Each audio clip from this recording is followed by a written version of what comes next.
Good morning, students. I'm Manoj Kumar Sharma. I welcome you all in Har Ghar Pathshala. Today's topic is coordination compounds, and it's part 8th of class 12th. And today's subtopics are crystal field spreading energy in octahedral complexes, crystal field spreading in tetrahedral complexes, electronic structures and properties of the complexes according to CFT, then magnetic behavior of the complexes, and then we'll discuss the factors determining the magnitude of the orbital spreading energy. So students, let's start from crystal field spreading in octahedral complexes. In the octahedral complexes, the central metal ion that is at the center and these ligands which are considered as point charges, they are approaching central metal ion along the x-axis, y-axis and z-axis.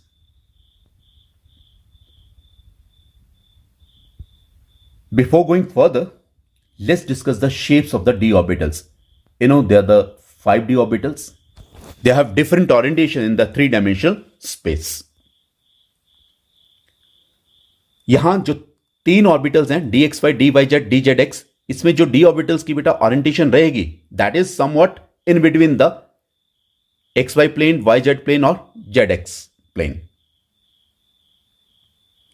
Whereas dx square minus y square और dz square orbital जो हैं इनमें जो orientations हैं इन d orbitals की that is along the x axis, y axis और z axis.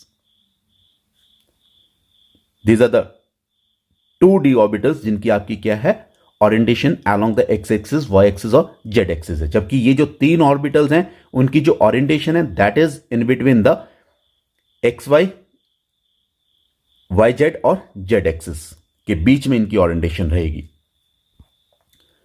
So in case of free metal ion in orbital की जो एनर्जी रहेगी दैट विल बी सेम. तभी हम इन ऑर्बिटल्स को क्या कहते हैं, degenerate orbitals. So, since these are degenerate orbitals, so इनकी एनर्जी क्या है, सेम है. एंड जो आपके इलेक्ट्रॉन है that can occupy any of these orbital. अगर आपके जो लिगेंड्स हैं if they are approaching the central metal ion and they are at equal distance from each other, so जो आपकी डी ऑर्बिटल की एनर्जी होगी that will increase by the same amount due to the spherical field और symmetrical field of the ligands. Again ये जो d orbitals होंगे बेटा they will remain degenerate but they will have higher energy than the free ion. अब ये जो d orbitals हैं जैसे हमने देखा कि उनके डिफरेंट ओरिएंटेशंस हैं. सो ये जो ऑर्बिटल हैं they will experience different interaction from the ligands. अब सिंस ये जो आपके डी ऑर्बिटल्स हैं दे हैव डिफरेंट ओरिएंटेशंस, सो ये ऑर्बिटल जो हैं they will experience different interactions from the ligands. Now let's से these are the dxy orbitals, dyz orbitals, dzx orbital. ये तीन ऐसे ऑर्बिटल्स हैं जिनकी ओरिएंटेशंस क्या है, that is not along the x axis, y axis और जेड एक्सिस. और जब आपके लिगेंड्स अप्रोच कर रहे हैं in octahedral complexes along the x-axis, y-axis or z-axis, so students, these three orbitals will experience less interaction. So repulsion will be less. They will be more stable in the octahedral field.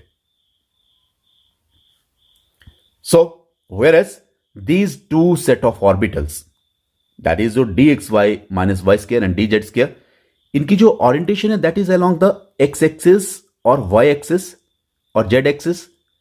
Is they clear? So और आपके जो ligands है they are also approaching in the along the same direction. So यहां जो interaction होगी ligand की और इनकी ऑर्बिटल की दैट विल बी मोर. तो रिपल्सिव फोर्सेस इनके बीच में क्या रहेगी, ज्यादा रहेगी, तो energy will be more. So now ये तो था आपका कि डी ऑर्बिटल्स की आपकी इंट्रैक्शंस कैसे रहेंगी जब आपके लिगेंड्स अप्रोच करेंगे सेंटर मेटल आयन को. Now spreading of the d orbitals in the octahedral field. So hence, let's say these are the d orbitals in the free metal ion. जब आपके लिगेंड्स अप्रोच कर रहे हैं central metal ion को तो क्या हो रहा है, when they are at certain distance their energy of the d orbitals that is going to increase. और ये क्या है, this is the energy of the d orbitals in a spherical crystal field. क्यों? क्योंकि जब आपके लिगेंड्स अप्रोच कर रहे हैं uniform field is developed around the central metal ion, so their energy will increase but they will have the same energy. So means still these d orbitals are degenerate. लेकिन जब आपके ligands और ज्यादा करीब आएंगे सेंट्रल मेटल आयन के तो क्या होगा, these d orbitals will split into two sets. One is your dxy dyz dzx that will have your lower energy and other set will have your higher energy that is your dx square minus y square and dz square. Or this is your splitting of the d orbitals. This is a splitting of d orbitals.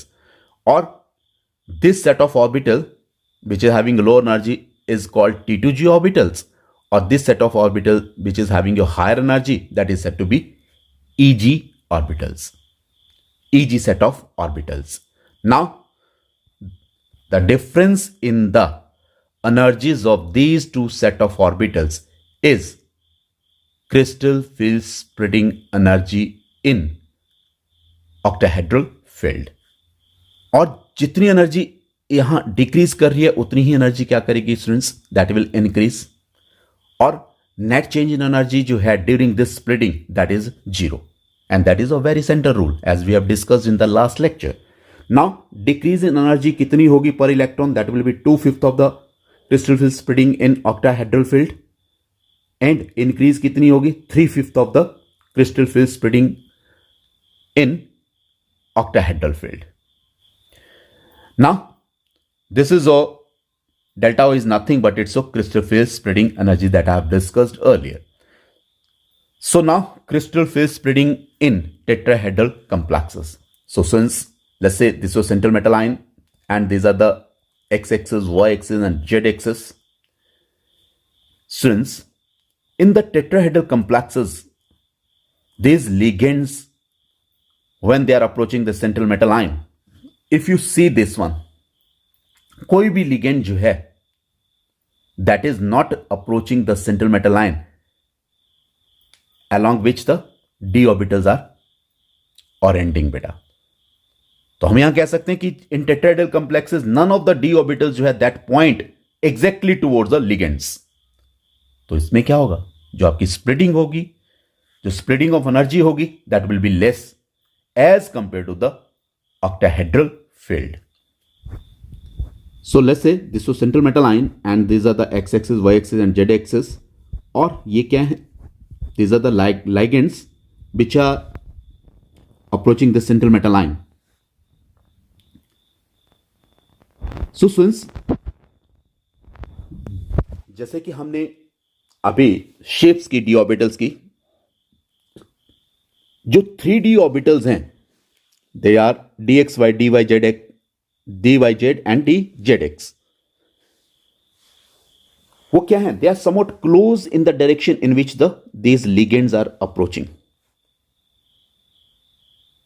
Whereas the orbitals like dx square minus y square and dz square, they are lying in between the ligands. So जो आपकी energy है 3 orbitals की that will be higher, क्योंकि उनमें क्या होगी, interaction ज्यादा होगी, रिपल्सिव फोर्सेस ज्यादा होंगी, तो they will have your higher energy. जबकि 2 ऑर्बिटल जो आपके dx square minus y square और dz स्क्वायर हैं उनकी एनर्जी क्या होगी, दैट विल बी लोअर्ड. क्यों? क्योंकि they are somewhat away from the direction along which these ligands are approaching the central metal ion. So since in the presence of tetrahedral field जो आपकी degeneracy है d orbital की, that will split as, कैसे split करेगी वो, 2 d orbitals like dx square minus y square and dz square they will become more stable and their energies are lowered and they are designated as e orbitals. जबकि दूसरे set of orbital जो आपके dxy, dyz और dzx है, they become less stable and their energies are raised and they are designated as T2 orbitals. और E और T2 क्या हैं? These are your spectroscopic symbols. Now splitting of d orbitals in the tetrahedral field. So since let's say these are the d orbitals in the free metal ion which are degenerate, so when ligands are approaching the central metal ion, what will happen? The energy of these d orbitals will increase due to the spherical crystal field. लेकिन further जब आपके जो ligands हैं जब और ज्यादा करीब आएंगे सेंट्रल मेटल आयन के, तो क्या होगा? यही डी ऑर्बिटल्स क्या करेंगे? They will split into the two sets, that is your dxy, dyz and dzx, and other set is your dx square minus y square and dz square. और इसी को हम क्या कहते हैं बेटा? Splitting of the d orbitals. That is your splitting of the d orbitals. So since lower set of orbitals having two orbitals, that is dx square minus y square and dz square, is called E set of orbitals, whereas the dxy, dyz and dzx, they are having a higher energy and that is said to be T2 set of orbitals. And the difference in the energies of these two sets, that is your crystal field splitting in tetrahedral field, that is represented by delta T. T stands for tetrahedral. So since जो आपकी increase और decrease in energy यहां हो रही है, तो net change in decrease और increase in energy is zero. Means जितनी एनर्जी डिक्रीज की उतनी ही एनर्जी इंक्रीज कर गई. So net change in energy is zero. Now decrease in energy per electron, that is 3/5 of the delta T, whereas increase in energy is 2/5 of the delta T, and this is delta T is nothing but that is of crystal field splitting energy. Now crystal field splitting in tetrahedral complexes.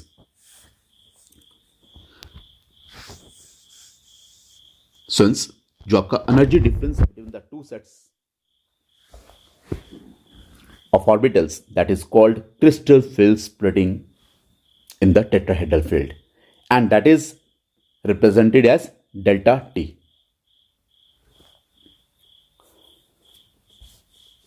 और जो आपकी splitting है in the tetrahedral complexes, that is less as compare to octahedral complexes. और जो relation है इन दोनों की energies में बेटा, that is related as delta T, that is equal to 4/9 delta O. Then electronic structure and properties of the complexes according to the CFT. Since जो आपकी electronic configuration है ऑफ द कॉम्प्लेक्सेस, वो किसके ऊपर depend करती है? Crystal field splitting के ऊपर. इन द ऑक्टाहेड्रल कॉम्प्लेक्सेस जो आपके 3 और d ऑर्बिटल्स हैं, they have the lower energy whereas the 2 have the higher energy. So according to the Hund's rule, जो इलेक्ट्रॉन्स हैं बेटा, they occupy a set of orbital of same energy with parallel spins. और pairing उन orbitals की तभी होगी when they are at least half filled. Now let's take the case of D1, D2 and D3 complexes. And each electron जो है, they can occupy a separate orbital in the low set of orbitals in these complexes. Let's say this is T2g set of orbital, this is EG set of orbital. Let's say D1 complex is there, means D orbital में एक ही electron है. So वो कहाँ जाएगा? That will go into the T2g. So electron configuration क्या होगी इसकी? T2g1. अगर हम नेक्स्ट एग्जांपल लें D2 कॉम्प्लेक्स का बेटा, तो आपके क्या होगा, पहला इलेक्ट्रॉन फिर दूसरा कहाँ जाएगा, दूसरे ऑर्बिटल में। तो इलेक्ट्रॉन कॉन्फ़िगरेशन इस केस में क्या होगी, T2G2। अगर तीसरा लें हम, let's say this is there, so first electron will go to this orbital, next electron will go to the next orbitals, and electron configuration will be of T2G3. Now, but in case of your D4 complex, there are the two possibilities. एक क्या है, या तो चारों electron जो हैं वो lower set of orbitals को ऑक्युपाई करे, जिसमें क्या होगा, एक इलेक्ट्रॉन क्या होगा, that will B paired up, तो इलेक्ट्रॉन कॉन्फ़िगरेशन क्या हो जाएगी, T2G4। या फिर जैसे T2G set of orbital is there, easy set of orbital is there, one electron in this of this D4 complex is going to this orbital, then next is to the next. Now these are your half filled, then pairing will take place. एक possibility ये है, और electron configuration क्या हो जाएगी, T2G4। और जो दूसरी पॉसिबिलिटी है, जो आपके 3 इलेक्ट्रॉन्स हैं, they will occupy the lower set of orbitals and fourth will occupy the higher set of orbital, और इलेक्ट्रॉन कॉन्फ़िगरेशन उस केस में क्या होगी, T2G3 and EG1, and that is like this suppose. So this is T2G set of orbital, EG set of orbital. So D4 complex में again 1, 2, 3. Then now next fourth electron जो that will go to the EG set of orbitals. तो electron configuration will be your T2G3 and EG1. Now ये ऐसा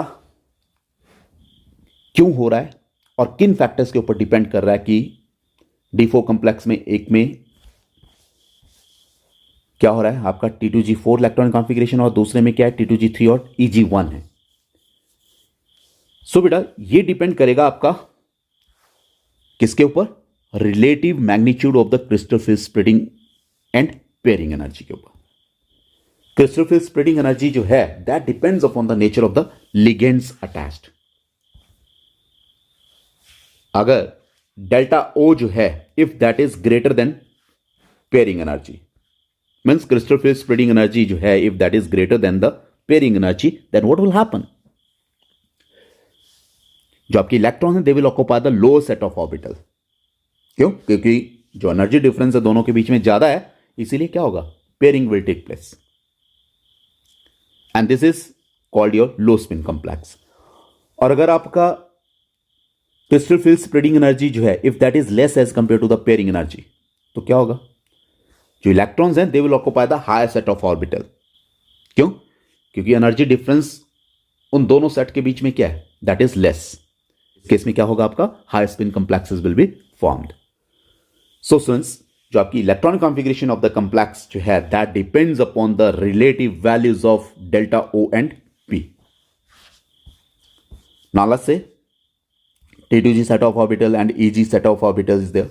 ठीक है, यहां क्या है बेटा, D4 कॉम्प्लेक्स का अगर हम केस लें, लेट्स से 3 इलेक्ट्रॉन्स तो आपके लो सेट ऑफ ऑर्बिटल में चले गए, देन फोर्थ क्या होगा, क्या पेयरिंग होगी या फिर ये हायर सेट ऑफ ऑर्बिटल में जाएगा fourth electron, that will depend upon the this one.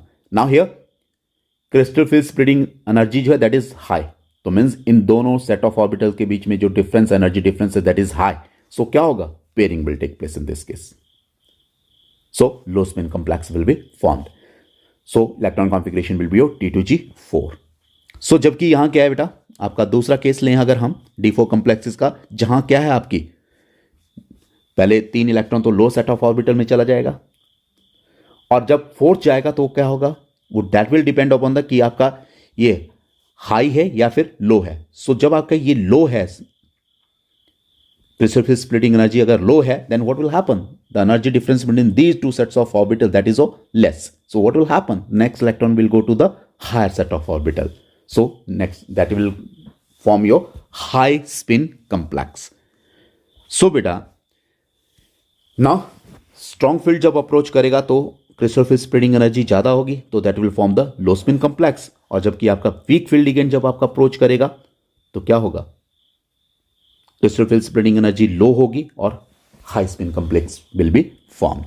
सो इस केस में आपका high spin complex will be formed और इस केस में आपका low spin complex will be formed. Now magnetic behaviour of the complexes. Since जो आपका मैग्नेटिक बिहेवियर है कॉम्प्लेक्सेस का उसको हम इजीली एक्सप्लेन कर सकते हैं on the basis of crystal field spreading theory. Let's take some example of the complex. Let's say iron 3 is there, such as hexacyanoferrate 3 and hexaaqua iron 3. इन दोनों case में आपका जो iron 3 is the oxidation state of these two complexes बेटा, और उनमें क्या है, D5 electronic configuration है, मीन्स डी ऑर्बिटल्स में 5 इलेक्ट्रॉन्स हैं. अब आपका यहां साइनाइड जो है that is a strong field ligand और आपका वाटर जो है that is a weak field ligand. अब मान लिया, let's take this case, now T2G and EG orbitals are there. Now cyanide is a strong field ligand, तो आपका delta O इस केस में क्या होगा, that will be more. Is देख crystal field spreading is more in this case, so what will happen, it will form the low spin complex because of high delta O. It will form the low spin complex and pairing will take place. जबकि okay इसमें जो आपका electron configuration क्या रहेगी आपकी T2G5 और लो spin complex is getting formed. जबकि बेटा दूसरे के केस में क्या था आपका, हेक्सा एक्वा आयरन 3 के केस में this are the T2G orbital, this are EG orbitals और D5 कॉम्प्लेक्स है ये, तो आपका क्या होगा, नाउ 3 इलेक्ट्रॉन्स को क्या कहां चले गए, लो सेट ऑफ ऑर्बिटल में चले गए, और नेक्स्ट कहां जाएंगे आपके, that will depend upon the this delta O. और यहां क्या है, delta O is low because this weak field ligand is approaching the central metal ion. तो आपका नेक्स्ट इलेक्ट्रॉन जो है they will go to the higher set of orbitals. So electron configuration क्या होगी, T2G3 EG2. Is that clear? So this is of paramagnetic और high spin complex is getting formed. Now just see, यहां 5 electrons हैं unpaired, तो यहां क्या है, magnetic property ज्यादा है, और दूसरे के केस में क्या है, उसमें सिर्फ एक ही अनपेयर्ड इलेक्ट्रॉन था. ठीक है, तो इस केस में क्या रहेगी, आपका जो पैरामैग्नेटिक बिहेवियर रहेगा वो कम रहेगा, और हेक्सा एक्वा आयरन 3 के केस में आपका पैरामैग्नेटिक बिहेवियर ज्यादा रहेगा. Is that clear? So just see, there is one unpaired electron here, clear? So it is of paramagnetic in nature. Is that clear? In this complex, there are your 5 unpaired electron. So that is also paramagnetic, but paramagnetic behavior is more. In case of your this hexa aqua iron 3 as compared to the hexacyanoferrate 3. Hope students this was clear.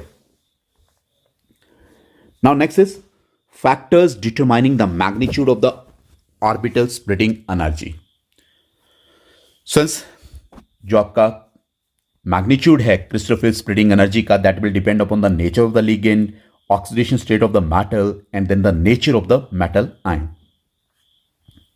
Then geometry of the coordination entity. Now first factor that is on nature of the ligand. Since crystal field spreading value जो है that depends upon the nature of the ligands. अब कोई भी ligand कितना easily जो है central metal ion को approach कर सकता है, greater the ease with which the ligands can approach the central metal ion, greater will be the interaction, so greater will be the crystal field spreading energy. So beta crystal field spreading energy जो है that will depend upon the ease with which this ligand is approaching the central metal ion.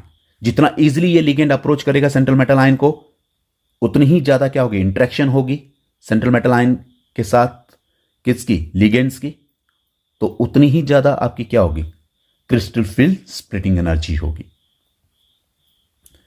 So the ligands which results in the small crystal field splitting, they are your big field ligands. जबकि ऐसे ligands बेटा जिनमें आपकी large crystal field splitting energy हो रही है, वो क्या है, they are your strong field ligand.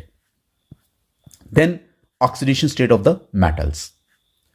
Since crystal field splitting energy, that also depends upon the oxidation state of the metal. Always remember, higher the ionic charge on the center metal ion, greater the crystal field splitting.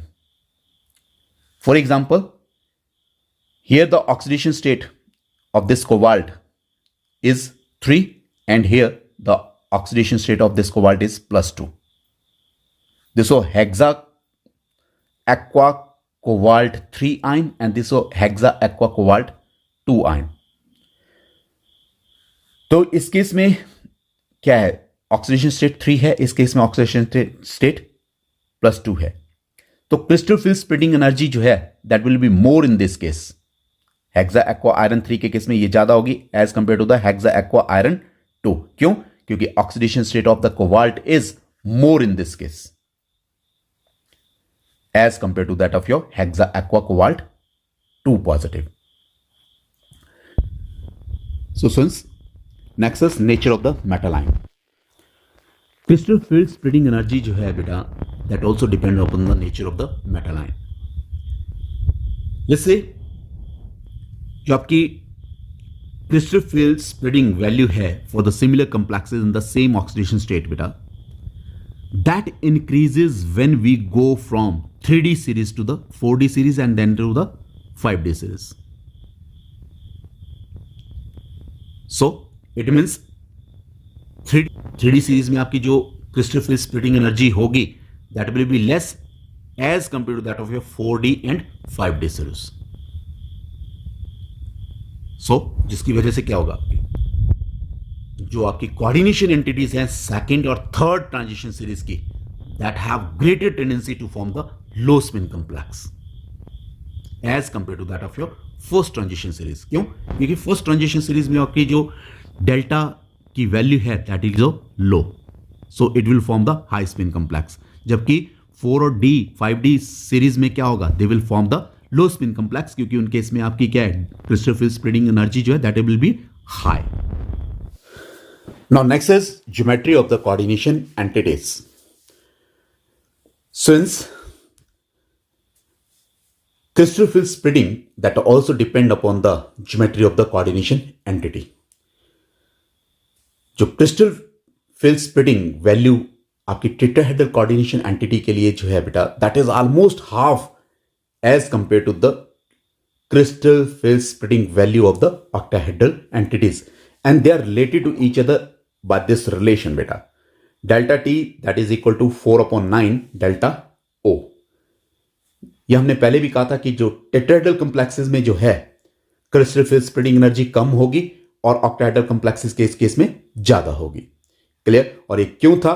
क्योंकि एक तो less number of ligands आपके interact कर रहे हैं बेटा central metal ion के साथ इन केस ऑफ टेट्राहेड्रल कॉम्प्लेक्सेस. इस वजह से भी आपकी क्या है, क्रिस्टल फील्ड स्प्लिटिंग एनर्जी जो है that is less in case of your tetrahedral complexes as compare to the octahedral complexes. और दूसरा, कोई भी d orbital in case of tetrahedral complexes they are not orienting in the direction along which the ligands are approaching the central metal ion. This is another reason for the low crystal field splitting energy in case of your tetrahedral complexes. Hope this is clear. So with this, thank you. Hope you have enjoyed the today's lecture. Thank you.